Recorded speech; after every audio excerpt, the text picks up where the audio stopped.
और जो पंडाल की व्यवस्था देखने वाले साथी हैं वो अपनी जिम्मेदारी को समझे। जोहार। अबे ये हूँ कुचोले सबको जोहार। बात नहीं, आवाज नहीं है। जय जोहार, जय आदिवासी, जय भील प्रदेश। ठीक है। अपनी बातों को शुरू करने से पहले मैं मंच पर विराजमान हमारे जो आदिवासी पुरखे हैं इनको शत नमन करना चाहूंगी। खासकर हमारे जो भील आदिवासी जगदीश भाई पांडोर को मैं याद करते हुए, उनके बलिदान को याद करते हुए उनको भी बहुत बहुत नमन करना चाहूंगी। क्योंकि समुदाय के बीच में आदिवासी परिवार के कट्टर वक्ता होने के बाद, कार्यकर्ता होने के बाद उन्होंने जिस तरह का योगदान समुदाय को दिया था और उस समुदाय उनके इस योगदान का नतीजा है कि हमारे इस क्षेत्र में जहां पे आज तक कोई भी जन जागरण जैसी चीजें नहीं हुई थी, उदयपुर की बात करें, कुंभलगढ़ की बात करें, तो उनके प्रयासों का नतीजा है, आदिवासी परिवार का नतीजा है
कभी नहीं दिखा पाएंगे।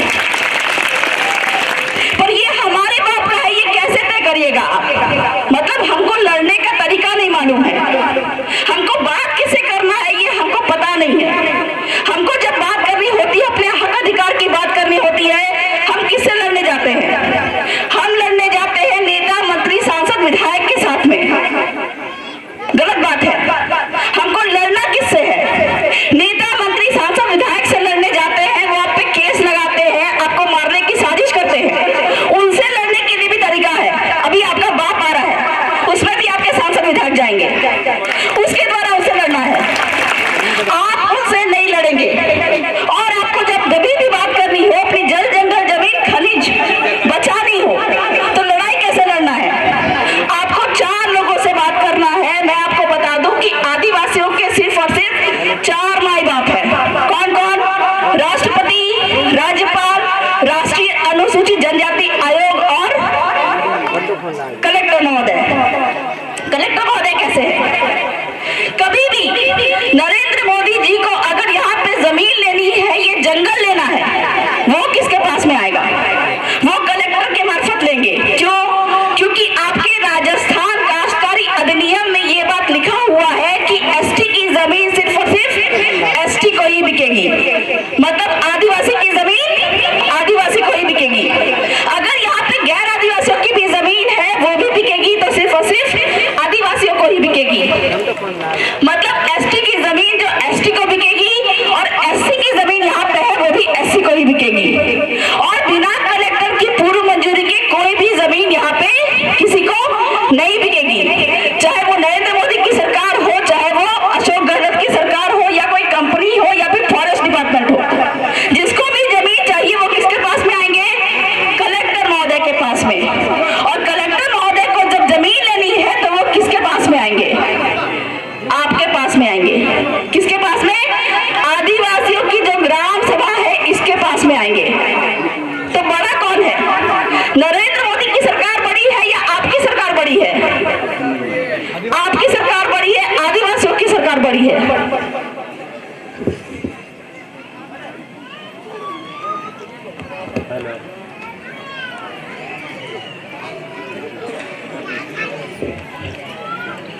नरेंद्र मोदी जी की सरकार को भी जमीन चाहिए, वो कलेक्टर महोदय के पास में आती है। राज्य सरकार को भी जमीन चाहिए, वो कलेक्टर महोदय के पास में आते हैं। और कलेक्टर महोदय को जब जमीन चाहिए तो वो आदिवासियों के ग्राम सभा के पास में आते हैं। तो पावर किसके पास में है? आदिवासी के पास में पावर है। इसी बात को सुप्रीम कोर्ट ने कहा। क्या कहा? न लोकसभा न विधानसभा, सबसे ऊंची ग्राम सभा। कब कहा? आपका नियमगिरी पहाड़ी जो कि उड़ीसा में है, वहां पे ये जजमेंट आया। क्यों आया? ऐसे ही एक पहाड़ था, यहाँ पे इतने सुंदर सुंदर पहाड़ दिख रहे हैं, ठीक है? इस पहाड़ी पे ऐसे ही एक पहाड़ था, वहां पे बॉक्साइट नाम का खनिज था। आपको समझना पड़ेगा कि आपके जल, जंगल, जमीन, खनिज पे सरकार जो है, गैर आदिवासी जो है, वो नजर क्यों डालते हैं? क्योंकि यहाँ पे बहुत पैसा है। इस जमीन के अंदर में बहुत सारे खनिज है। और ये खनिज किनका है? ये सारा खनिज यहाँ जिसकी जमीन है उसका खनिज है। ये बात मैं नहीं कह रही हूँ, ये सबसे बड़ा कोर्ट है, सुप्रीम कोर्ट। उसने कहा R.M. लोढ़ा जजमेंट में क्या कहा? जिसकी जमीन उसका खनिज। मतलब आदिवासियों की जमीन तो आदिवासियों का खनिज। उड़ीसा में नियमगिरी पहाड़ी पे बॉक्साइट नाम का खनिज था। तो वेदांता कंपनी को उसकी नजर लगी, और नजर लगी तो वहां पे खनन करना वो चाह रहा था। तो वहां के कौन आदिवासियों को दिक्कत हुआ और उन्होंने आपत्ति जताई। क्या बोला? कि यहाँ पे हमारे देवता बसते हैं। क्योंकि आदिवासी समुदाय के जो भी भगवान रहते हैं, देवता रहते हैं, पुरखे रहते हैं, वो इन्हीं पहाड़ों में बसते हैं। वैसे ही कौन आदिवासियों के जो भगवान थे वो उस पहाड़ में बसते थे। तब जाके उन्होंने सुप्रीम कोर्ट के माध्यम से, वहां पे सुप्रीम कोर्ट को भी इस बात की जानकारी दी, केस डाला। तब जाके सुप्रीम कोर्ट के 3 जज वहां पे गांव में आए उड़ीसा में, और उन्होंने क्या बोला कि सुप्रीम कोर्ट ने पूछा, ऐसे ही आदिवासियों के 21 गांव थे, और 21 गांव से उन्होंने पूछा कि क्या आप अपनी जमीन को वेदांता कंपनी को देना चाहते हैं? तो 21 ग्राम सभाओं ने साफ साफ मना किया, हम अपनी जमीन को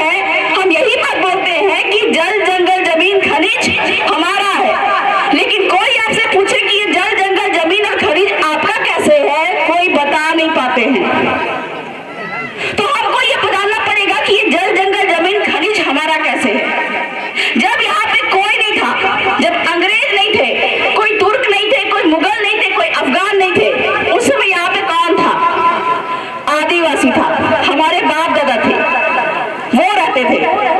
और जब वो रहते थे उन्होंने यहाँ पे गांव बसाया, गांव का सीमाना तय किया। और गांव का सीमाना तय करने के बाद में ये पहाड़ देखे, बोले कि इन पहाड़ों पे हमारे जो वंश आने वाले वंश होंगे, इन पहाड़ों पे जो जंगल है वहां पे जाके लकड़ियां तोड़ेंगे और वहां से सामान लाएंगे, जो पौधे हैं फूल है वो लेके आएंगे। खाली पड़ी जमीन देखी, चरवाहा जमीन जिसको बोलते हैं गोचर जमीन। अभी भी गोचर जमीन का बहुत सारा मुद्दा आया है कि वहां से आदिवासियों को भगा दिया गया और गैर आदिवासी वहां पे कब्जा करके रह रहे हैं। तो ये गोचर जमीन हमारी कैसी है ये आपको जानना पड़ेगा। तो हमारे पुरखों ने बोला कि ये गोचर जमीन पे हमारे जो पशु है वो चरेंगे, नदी देखा, यहाँ से हमारे जो वंश है यहाँ से पानी पिएंगे, सारा कुछ देखा। और तब जाके गांव का सीमाना तय करके जो हमारे पहले पुरखे थे उनका शीराबासी इस गांव में गड़ा रहता है। और इसी हमारे शीराबासी ने आदिवासियों की जमीन बचाई थी। कहाँ पे? कोयल कारो डैम के माध्यम से विस्थापन होने वाला था झारखंड में। तो वहां के आदिवासियों ने फिर से सुप्रीम कोर्ट में वहां पे बहस की और सुप्रीम कोर्ट के सामने बोला, क्या बोला कि साहब हम तो चले जाएंगे, हम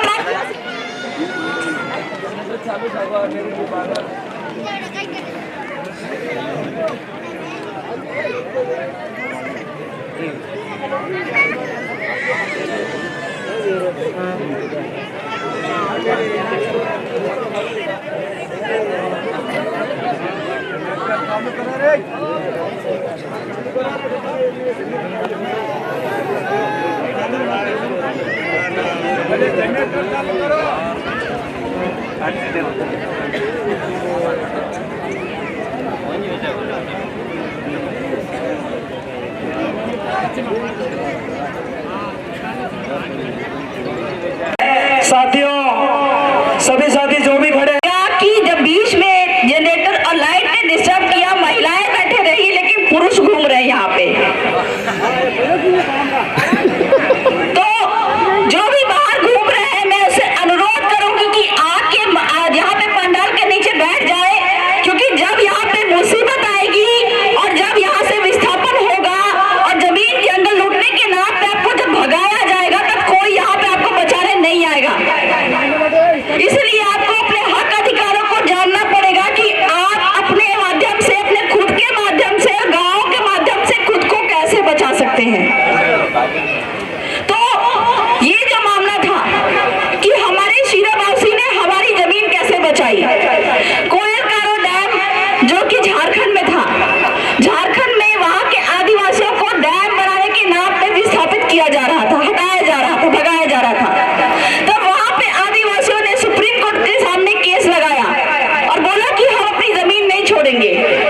और फिर जब सुप्रीम कोर्ट के सामने वो गए तब उन्होंने क्या बोला कि साहब हम तो यहाँ से चले जाएंगे, ये जंगल जमीन छोड़ के चले जाएंगे, लेकिन हमारे जो बाप दादा ये जमीन में गड़े हुए शीराबासी जो उनकी लगी हुई है उनको भी उठा के हमारे हम जहाँ पे रहेंगे वहां पे ले जाके उनको भी वहां पे बसा दो। तो उन्होंने ये कहा कि हमारे पुरखे जो जमीन में बसे हुए हैं उनको भी उठा के दूसरी जगह पे विस्थापित करो। तो सुप्रीम कोर्ट ने वहां पे ये विस्थापन रोक दिया। क्यों? क्योंकि जो मर गया है, जो जमीन पे गड़ा हुआ है, उसको उठा के वापस दूसरी जगह पे कैसे विस्थापित कर सकते हैं। तो इस प्रकार से हमारे पुरखों ने हमारी जमीनें बचाई। और यहाँ पे जितने भी गैर आदिवासी हैं उनके पुरखे भी उनकी जमीनें बचाते हैं। और यही कारण है कि हमारे पुरखे हमारी जमीन बचाते हैं। आप जब अपने पुरखों का बोर्ड लगाते हैं, राणा पुंजा भील के नाम का बोर्ड लगाते हैं, बिरसा मुंडा के नाम पे बोर्ड लगाते हैं, उसको हटा दिया जाता है असामाजिक तत्वों के द्वारा, क्योंकि वो चाहते नहीं है कि आप अपने जल जंगल जमीन और खनिज के बारे में जाने कि कैसे अपने जल जंगल जमीन खनिज को बचा सकते हैं। तो ये जो बात आई, न लोकसभा न विधानसभा, सबसे ऊंची ग्राम सभा। इसी दौर पे एक छोटा सा उदाहरण देना चाहूंगी। जो आपके यहाँ पे जो प्रोजेक्ट बैठ रहा है टाइगर रिजर्व फॉरेस्ट का, आप जब ये बात पूछते हैं वन विभाग से कि ये जंगल जो आप बोल रहे हैं कि हमारे नाम पे है, आप जब उसका दस्तावेज मांगते हैं तो वो कभी नहीं दिखा पाते हैं कि वो जमीन जो है वो वन विभाग का है। क्यों? क्योंकि जिस समय यहाँ पे कोई नहीं था, हमारे बाप दादा यहाँ पे थे और जो अंग्रेज जो थे यहाँ पे आए थे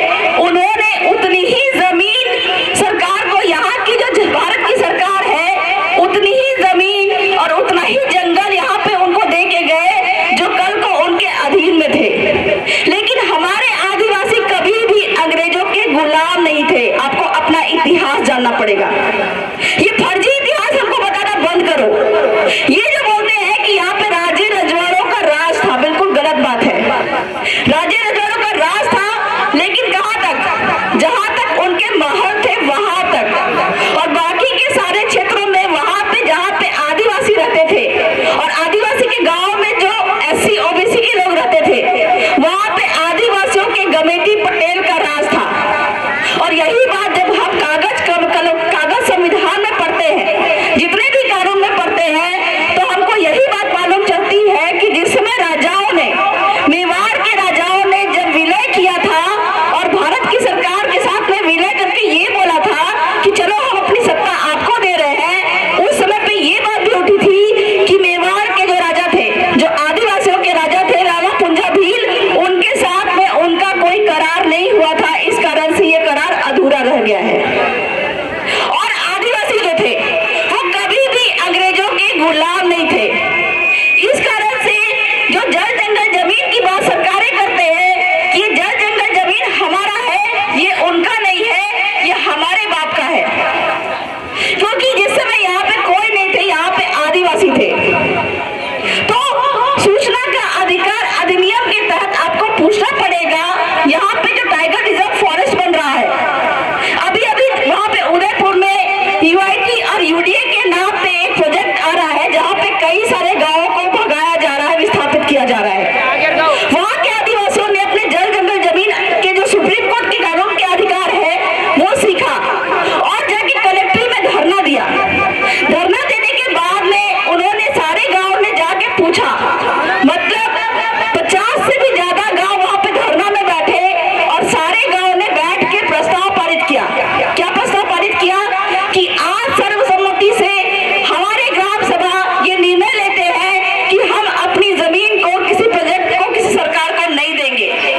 और जब सुप्रीम कोर्ट ने भी ये कहा है कि ना लोकसभा ना विधानसभा, सबसे ऊंची ग्राम सभा, और ग्राम सभाओं के निर्णय के खिलाफ हम नहीं जाएंगे, तो कोई भी सरकारें आपकी जमीन जो है बिना ग्राम सभा की अनुमति के नहीं ले सकते।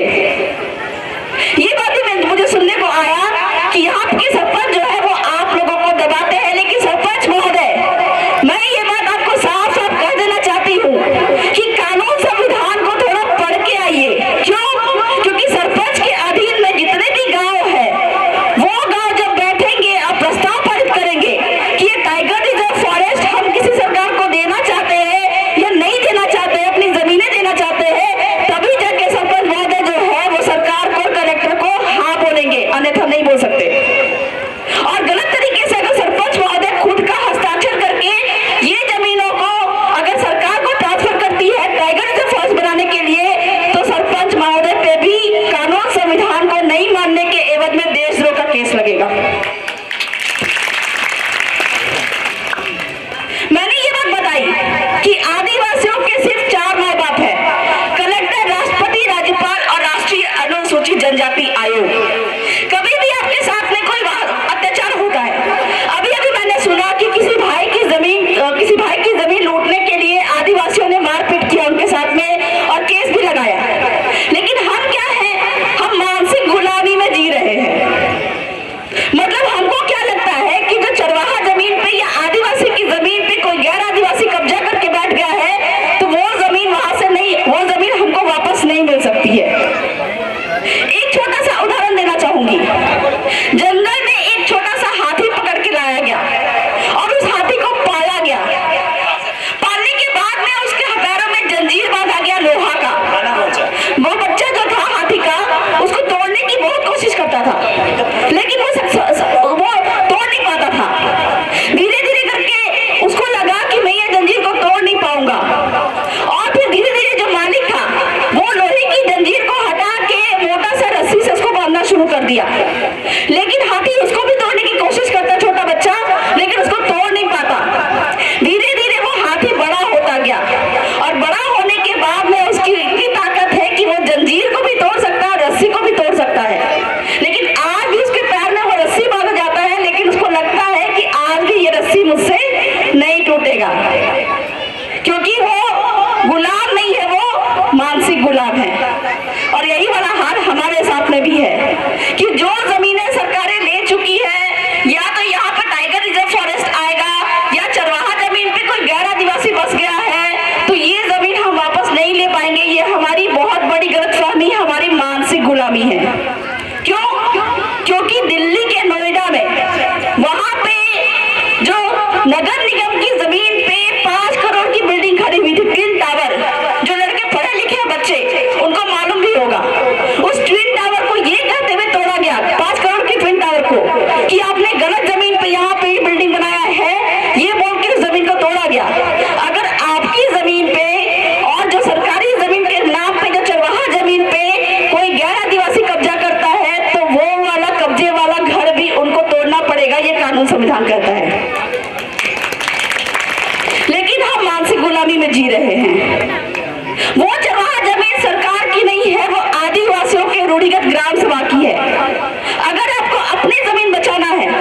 होता है। और उस खाली पड़ी जमीन पे, चरवाहा जमीन पे कोई गैर आदिवासी कब्जा करके बैठा है तो आपको कलेक्टर महोदय को नोटिस देना पड़ेगा। क्या नोटिस देना पड़ेगा? हर जगह पर हम लोगों ने दिया है और दिलवाया है, और जहां जहां पे कलेक्टर महोदय को ये नोटिस गया है, कलेक्टर महोदय पसीने पसीने हो गए हैं। क्या बोला है? ग्राम सभा ऐसे बैठती है और ग्राम सभा बोलती है कि हमारे ग्राम सभा को संविधान के अनुच्छेद 13(3) के तहत पावर है, हमारे आदिवासियों को रूढ़ी प्रथा को विधि का बल प्राप्त है। और इस प्रकार से हमारी ग्राम सभा जो है आज ये निर्णय लेती है कि ये जो खाली पड़ी जमीन थी, चरवाहा जमीन थी, ये आदिवासियों की सामुदायिक जमीन थी, जो ग्राम सभा की सामुदायिक जमीन है। इस प्रकार से जगपाल सिंह बना पंजाब जजमेंट के अनुसार ये जमीन किसी के बाप की नहीं है, और यहाँ पे जो कब्जा है इसको आप 15 दिन के अंदर में हटवाइए। अगर नहीं हटवाइएगा तो संविधान कानून के उल्लंघन में आप पे देशद्रोह का केस लगाइए। और 15 दिन के अंदर, और इस ज्ञापन को, ये प्रस्ताव को कलेक्टर महोदय को दे के आते हैं। कलेक्टर महोदय भी बाध्य है कानून संविधान को मानने के लिए, वो इस पे कार्रवाई करेंगे ही करेंगे, क्योंकि आपके आदिवासियों की ग्राम सभा को सुप्रीम पावर है। एक कानून है भूमि अधिग्रहण कानून 2013, उसके सेक्शन 41-42 में जो पढ़े लिखे बच्चे हैं वो गूगल पे सर्च करिएगा, उसमें साफ साफ लिखा हुआ है कि 5वीं अनुसूचित क्षेत्र में जमीन ली ही नहीं जा सकती।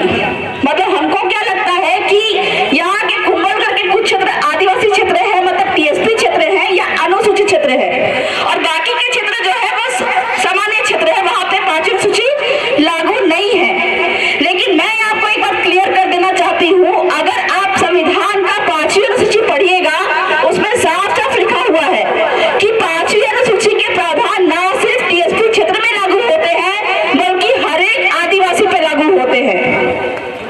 क्यों? क्योंकि अंडमान निकोबार में वहां पे 5वीं अनुसूची लागू नहीं है, लेकिन वहां पे जारवा आदिवासी रहते हैं, और उन जारवा आदिवासी के बीच में घटना हुई थी।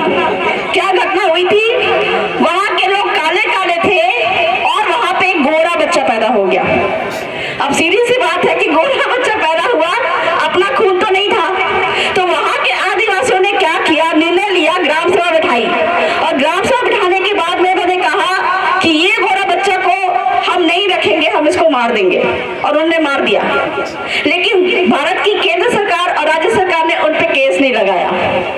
हमको ये लग रहा है कि छोटे से बच्चे को नहीं मारना चाहिए, और उस छोटे से बच्चे का मौलिक अधिकार का हनन हुआ, गलत हुआ। लेकिन आप उनकी नजर में सोच के देखिए, वहां के आदिवासी बिल्कुल अलग थलग रहते हैं। उनको ये बात लगी कि गोरा बच्चा हमारा डीएनए नहीं है, हमारा खून नहीं है।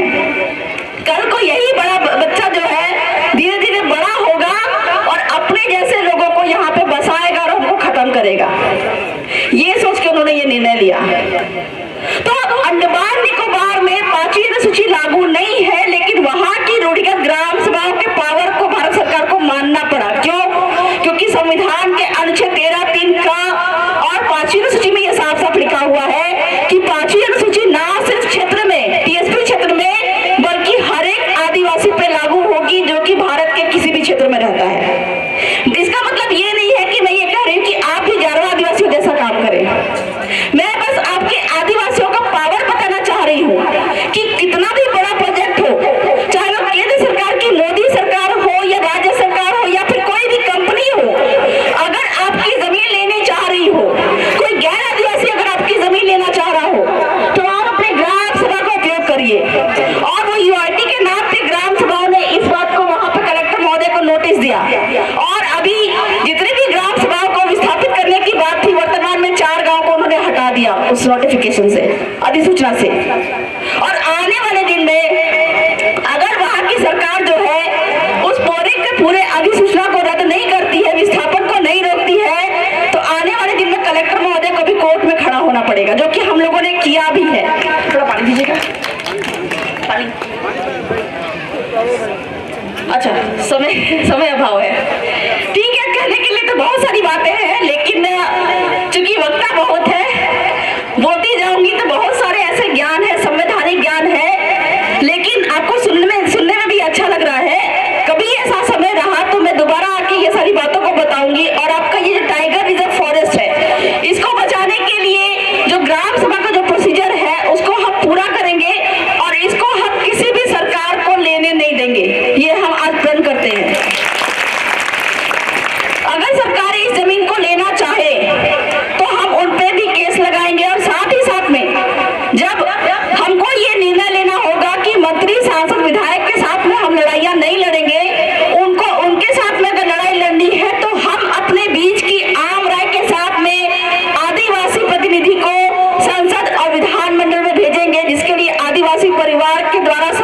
पार्टी भी आ चुकी है। मैं ऐसे